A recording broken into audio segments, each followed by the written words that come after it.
thank you, Stephen. Thank all of you.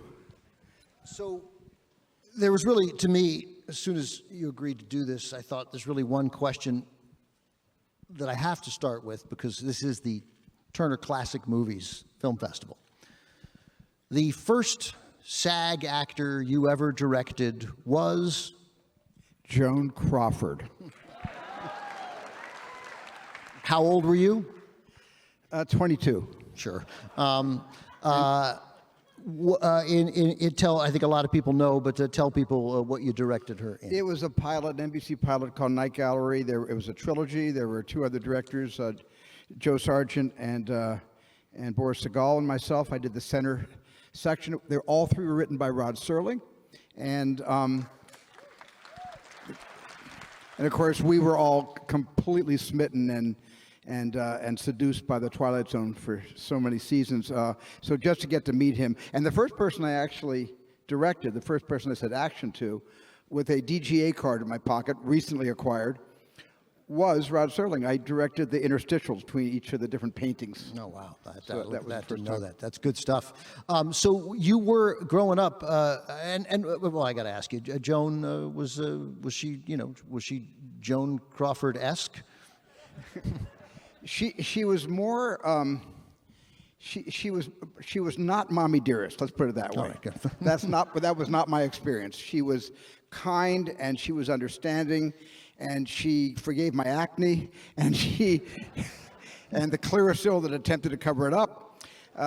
She was a very, very. She was elegant. And she was selling Pepsi-Cola left and right. She brought huge ice chests with Mountain Dew and Pepsis, and every single day gave it to the crew. And she said, if you don't belch after drinking, it's an insult. So she was having a good time. You, I think I read, maybe I heard, but did you said that you were grateful to her because she treated you as if you knew what you were doing when you probably didn't. I did not know what I was doing half the time because it was intimidating. I had never worked with a crew that size before. I've been making 16mm movies with friends at college, and I had made an unfinished 35mm film about a bicycle race, and then I had done Amblin in 35, which got me my contract at Universal. But that was a crew of 15 people, and I was surrounded by mostly men in 1968 in blazers with hats and ties.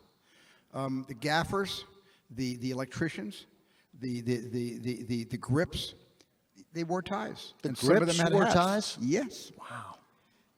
It was a changing of the guard. Yeah. It was the evolution from Henry King and King Fedor to Martin Scorsese and Brian De Palma. That's what was happening. So when you were growing up and you started to fall in love with the movies, what movies sort of framed your outlook on life? What did you go to again and again? Well, what was available to me when I was very, very young, my parents were really truant officers about what I was allowed to see in a movie theater. They were really careful about that.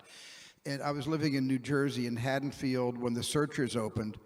And a couple of my friends had seen The Searchers. I was 10 years old. And they were saying it was great. And my parents said, no, we heard about it, and we heard it's not right for you're too young to see it. And I remember going into the cookie jar and getting 50 cents out of the cookie jar and dimes and walking a mile and a half to the theater and paying and got my ticket, and I saw The Searchers. And never told my parents I had done that. You turned out okay. So when you were doing Jaws, which was a film about a shark, that one. You met Henry Hathaway, who directed True Grit and Niagara and Nevada Smith, and he said to you, and I'm curious, it seems like this really stuck with you, never let them see your fear, your indecisiveness. Right. He just said, let me give you a piece of advice before you go off to shoot your fish movie. He called it the fish movie. He said, I know it's a there's a book out, and I know it's the fish book, and you're making the fish movie, but just remember one thing. He said, if you have any doubts about a shot or about something you want to tell the crew, and you don't quite know what to say, figure really fast what to say and say anything, because you cannot. The second you show weakness, they're going to swamp you. And I remember that, him saying that. You're just going to swamp you. And that sense, that feeling that of some degree of panic, that's fueled you. You've used that to help you along during these productions. I did. And it turned out that I showed a lot of insecurity. I showed a lot of doubt. And it was the ocean and the mechanical shark that swamped me, not anybody in the crew. They were great with me. They were great with me because I held the keys to their going home. I was the warden of Jaws. And when I finished the movie, they got to go home. And we had a 58-day schedule. And when we got to 72 days, they started being really nice to me. How can we help you? What more can we do to speed you along in finishing this? Because we were out on the water. We weren't like in a tank or in a lake. We were 12 miles past the Cape Pogue Lighthouse, past Menemsha on Martha's Vineyard.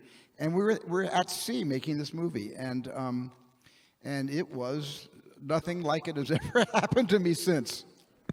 So your sister has described you as a lonely kid.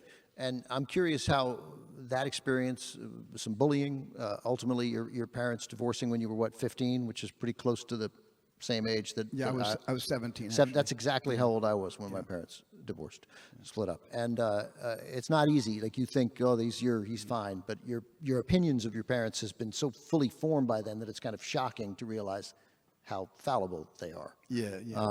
So how did that experience, and this is a very broad question, but how did that experience then, as we move forward, inform you as you set about the process of E.T.? Well, I think when you go through something like that, and when any child goes through, an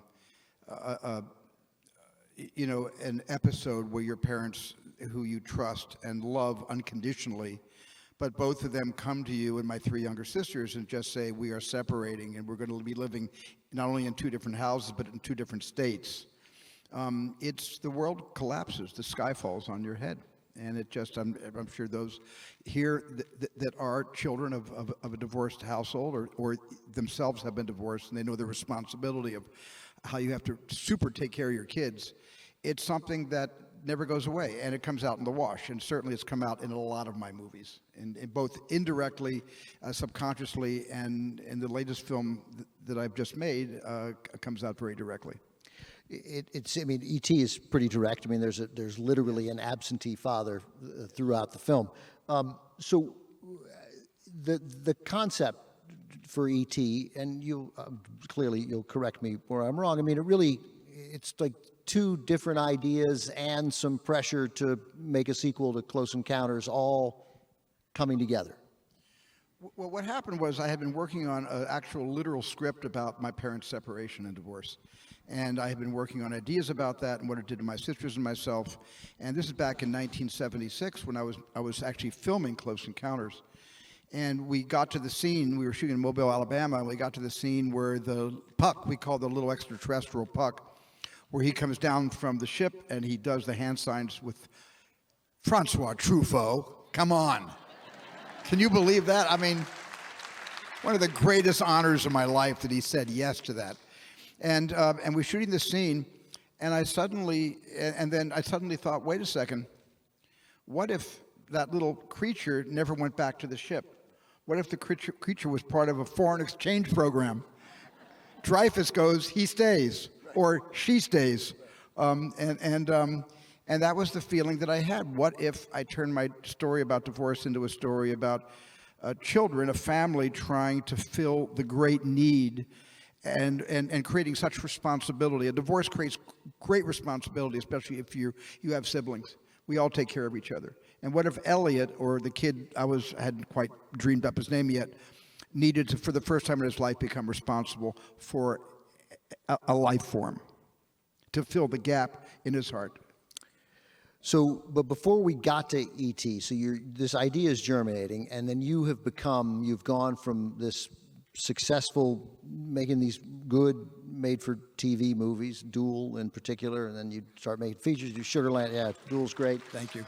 Let me ask a quick Duel story, because it shows, I don't know, it runs counter to one of the narratives about the early great the filmmakers from your era, the Scorsese and Coppola and then Peter Bogdanovich, William Friedkin, Mike Nichols, all these great filmmakers, that you were they were more renegade and you were more of a studio guy, giving the studios what they want.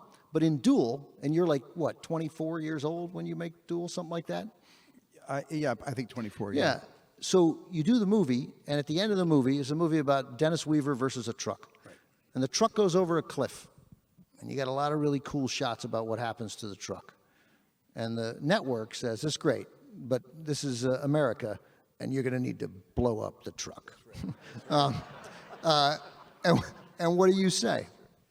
Well, I didn't have any. I had no power except the power to say, "Action, cut, print, and set up the camera." That was it. When it came to releasing it on a major American network, they had a lot of clout, and I was helpless and felt hopeless when the directive got back to me through my producer George Eckstein that they were ordering me to go back out there at their expense, they'd pay for it, and blow up the truck, because you can't have a movie that ends with a truck dying a very slow, painful death, with the oil dripping down the steering wheel and the tires slowing down and the fan going, and they hated that. They wanted a pyrotechnic ending. And George Eckstein came to me and he said, "What do you want to do?" And I said, "Well, I don't want to shoot it, but what can I do?" And George said, "Well, I'm the producer. Let me go to work on ABC." And George delivered the good news the next day that they weren't going to make me reshoot the ending. He fought the fight, which is what's great about having a producer that has your back. Everybody has to know how important producers are in our lives, in our worlds, especially when we're just starting out. They are essential. So well, I was about to say we finished Jaws and Close Encounters, because now obviously we're fused. So you finish Jaws and Close Encounters. This is you can't be more successful than as a film director than you were right then. And what do you make next? I sort of make the explosion from Duel that never got made for Duel. I made it instead for 1941, which was the next film. That was the the biggest detonation at that moment to my career. At that point. So what was that moment like? What is that? You're on top of the world, and you experience very quickly how fast it can change in Hollywood. All of a sudden, it's not well received critically. It doesn't do the business that you expected, and all of a sudden you've made essentially a flop. It's not quite a flop, but what's that like? It was a flop for at least 20 years. And then Universal said, "Well, we broke even in Japan, so that's something something good to say about it." I enjoyed making the film. It was my longest schedule. Jaws was a very long schedule. It was scheduled for 58 days, and we shot 158 days, 100 days over schedule. But because of the two hits back to back, the studios just start writing checks. That's what happens. And they gave me a unlimited ceiling to make 1941. And it took me 178 days to shoot the picture because I directed all the miniature work. That was first unit, not second unit photography. And that was a big mistake that I never should have made. But I had a great time making the film. And then when I showed the picture for the first time in Texas at my Good Luck Theater, where I showed Jaws at the Medallion Theater in Dallas, Texas, huge audience reaction to Jaws. Then I took Close Encounters there. It's my Good Luck Theater. Great reaction to Close Encounters. And then I took 1941 there, and you could hear a pin drop for 3/4 of the movie. It was the first comedy ever made without laughs. So I'm always fascinated by the successful people who respond to failure, right, and public failure, right? So and you responded effectively with a film called Raiders of the Lost Ark, but that leads us then to E.T. And so these different ideas come together, and you sort of combine that little Close Encounters idea, resisting pressure, by the way, once again, resisting studio and money pressure to make Close Encounters 2. You said no. And you come up with this picture and this idea, your idea, E.T. How'd the script get made? I love this. Well, I pretty much had worked out most of the story. And I needed a writer to write it with me, or hopefully write it was just based on the story. And I was shooting in Tunisia. We were shooting outside the Well of the Souls with Harrison, and Harrison's girlfriend, Melissa Matheson, was there on location. And she had done Black Stallion. She'd written Black Stallion, which I adored. She co-wrote that, which I adored that film. And I was just talking to her, and I told her my E.T. idea, the whole sort of story. And she said, well, I've retired from writing. I don't write anymore. I'm not interested in writing anymore. It's too hard. And she turned me down. And I went to Harrison, and I said, your girlfriend turned me down. She doesn't want to write my next movie or a movie in the future. And he said, well, let me talk to her. And he talked to her, and she came to me the next day. She says, okay, well, you got Harrison so excited about this. What is it that I missed? And I think I hadn't told the story to her very well, because I told her the story again, and she got really emotional hearing the story again, and she committed right in the middle of the Tunisian desert.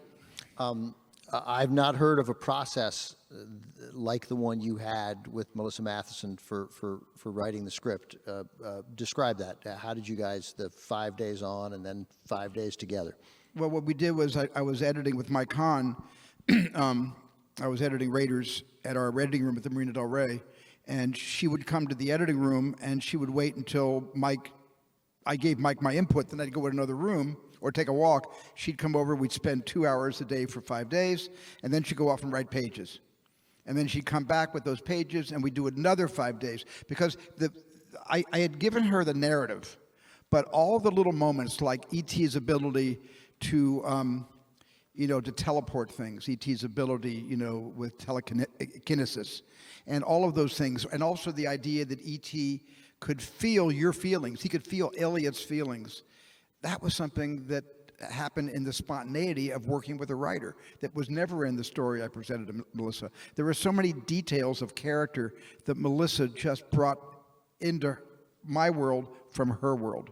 And at the end of this process of her going away and writing and then coming in and talking to you and then her going away and writing, she turns in a first draft of the screenplay. She turns a first draft screenplay, and I was editing at my cutting room. I actually was having lunch with Kathy Kennedy, who was my associate producer on Raiders for the Lost Ark. And then I asked her, "Would you want a raise? You want to be a producer? How would you like to be a producer? Will you produce E.T.? Did she turn you down, or did she? No, accept it? she didn't turn me down. No, she was. She said yes, and so I went over to her and I just said, "I think I've read the greatest first draft of my life. You have to read this." And she read it overnight, called me the next day and said, "I haven't read a lot of scripts. This is the best script I ever read." And that's all because of Melissa. And that's pretty much the script you guys shot, right? We shot the script. Shot in continuity. So, yeah, now, why did you shoot E.T. In continuity? You hadn't done that in a movie before, right? I had Other than maybe TV. Yeah, I had never really shot anything in continuity. Well, Sugarland, my first film, I shot in continuity. But I especially shot E.T. in continuity because of the ages of the characters, of Henry Thomas and Robert McNaughton and Drew Barrymore. Drew was like 6 at the time. And I wanted the actors, the kids, and Dee Wallace, who, the reason I cast Dee, she has the heart of a child. And she would allow her kids to call her Mary, not Mom. Because we called my mom, we all called my mom Lee. Her name was Leo. We didn't call her Mom, we called her Lee. And so in a sense, I cast the child in Dee Wallace to be part of that. So she wasn't really the adult. Peter Coyote was the adult, but Dee was part of the kid group. And I wanted the kids to know that what we were shooting now, today, is happening today. And the next 3 pages of the script will happen tomorrow. And what we just shot happened yesterday. And I wanted them to actually live a life of the story, which they did. So at the end of the movie, when they were, I don't want to give it away if nobody's seen E.T. here, but there's there's a lot of emotion at the end of the story and all of that. Well, they were there for every take because they were bidding farewell. They were saying goodbye for real because they knew soon they'd be going home. So let's talk about that casting. You mentioned casting Dee. Why little Drew Barrymore for Gertie? Well, I looked at a lot of young kids for Gertie and also for Elliot and for Michael. But when Drew came into my office, she took over the meeting by storm. She stormed the citadel of my office at MGM. She really did. And she said, I said, do you like acting? She said, I'm not an actor. I have a punk rock band. And she started telling me about this punk rock band that she had already formed, and she was going to play concerts with this. And I believed her. She had such an inner life. And I realized after a while that she didn't really have a punk rock band. But if she could believe she did, then she'd believe this little mechanical creature was a real extraterrestrial, and she was in my movie that day. She really was. Jack Fisk, who was Sissy Spacek's husband. He found Henry for Henry. me, yes. He's been in a movie called Raggedy Man, I think. Yes. So people can watch Henry's audition. It's on YouTube. Take us through that. What was that experience like? Well, Mike Fenton and Jane Feinberg cast the movie with me, and so Mike was reading the sides with all the actors that came in, and when I met Henry at the suggestion of Jack Fisk, and she sent me a reel of just a couple of small scenes Henry was in Raggedy Man, and so I watched that, and I was impressed, but he was very introverted. And so I wanted him to come in, but he was having trouble with the dialogue. When he read the lines, it was a little bit, he wasn't really natural with the lines. So I asked him if they'd do an improv. And I set up a situation where he had a best friend who was a creature, didn't say it was an alien. I just said, you have a best friend, he's really little, and he's helpless, and he needs help. And these big bad guys from the government want to take him away. And Mike played the big bad guy from the government. And I just rolled the video camera, and the rest is on YouTube right now if you want to watch it. It is. I mean, as a. I don't even know if you have to be a parent. If you care at all about children, you'll. I mean, it's hard to watch in a sense. It's brilliant, but he is. I mean, he is really good. It's so powerful. He's so good, and he's suffering the situation that I put him in because it wasn't a situation to him. He was defending this imaginary creature with his life. And at the end, you'll hear my voice at the end. I think I say, okay, kid, you got the part. Yep, that's right. It's on the tape. That's it. And so you knew both with Drew, you have the meeting, and with Henry, right the away. one, you're like, that's and also it. Robert McNaughton, I knew right away that Robert was the older brother, Michael. I knew right away. He was fantastic. Robert he was is just really fantastic. Hi, Robert. Mike is the unsung hero of that family. That's right. So, You know about that, huh? Yeah, so I wasn't going to mention Deborah Winger, but so in the rough cut, right? Deborah Winger? Well, what happened was I needed a temp voice for ETs before Ben Burt brilliantly found, and if he were up here, he'd tell the whole story of this older woman he found when he was buying like aspirin at a drugstore, and he listened to her voice, and he said, there's the voice of ET. She was like she smoked 4 packs of cigarettes a day, and she had cigarette voice, and it was not exactly an ad for the American Tobacco Company. But Ben found her. But before that, and Deborah and I were very close friends, and she was actually in the Halloween sequence. She's wearing a doggy mask, and she has a stethoscope around her neck, and she's limping. So when you watch the movie, you'll spot her through E.T.'s eye holes going past camera. And I asked Deborah just to do every single line of E.T.'s. So we just went into the makeup and hair trailer, and nobody else was in there. I had a Nagra, turned it on, and she just went through all the dialogue. And so the first, 50 people that saw my movie heard Deborah Winger as E.T. So this, you is 1982. So by now you're a grown man. You're in your mid 30s, right? At this point, but you were a single guy, right? You were, and you were self-described a workaholic, right? I mean, what you did is you made movies, and that's what fueled you. That's where you felt best, right? Don't all of us do that? Yeah, that's right. Yeah, and then had you ever thought about having children? No. I never thought about having kids because there was not any kind of an equation that made sense to me because I was going from movie to movie to movie, from script to script to script, and it never occurred to me until halfway through E.T. And what do you mean? Well, I was a parent on that film. I was literally feeling like I was very protective of Henry and Mike and my whole cast, and especially Drew, who was only 6 years old. And I started thinking, well, maybe this could be my real life someday. It was the first time it ever occurred to me that maybe I could be a dad. That maybe, in a way, a director is a dad or a mom. And it started to really gnaw away at me. So when I left those kids, when we all went our separate ways and met again when we did the press for the film, although Drew stayed in my life for years and years and years, and I really felt that would be my next big production. Did you have children? Do you have any children, Stephen? I have 7 kids and 6 grandkids, so E.T. worked. E.T. works for me very well. It worked. And thank God for Kate Capshaw. Thank you, my wife, too. Why did you retire after E.T.? You should have made another film.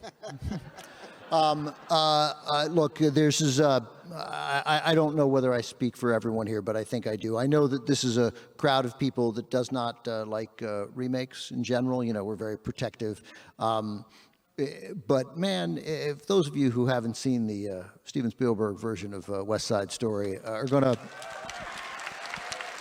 I think you're going to reconsider that. And the great news is I've just learned how old your parents were when they passed, and it suggests that there are a lot of years left, and I suspect a lot of films left, and we're all grateful for that. So, yeah, thank you. Steven Spielberg, everybody, thank you very much. Thank you, everybody. Oh, and you know what? Wait. One thing I forgot, which I know Phil, in the list, I'm going to blame it on the teleprompter. I can say that. Yes. Let's go. Yeah, you do. Carol Littleton, who cut E.T., my editor, my brilliant editor of E.T. is here. Thank you, Carol. Where's Carol? Sorry. Carol. I took you to the emergency room. Steven Spielberg, everybody. I love you, Enjoy Carol. the 40th anniversary of E.T. Thank you.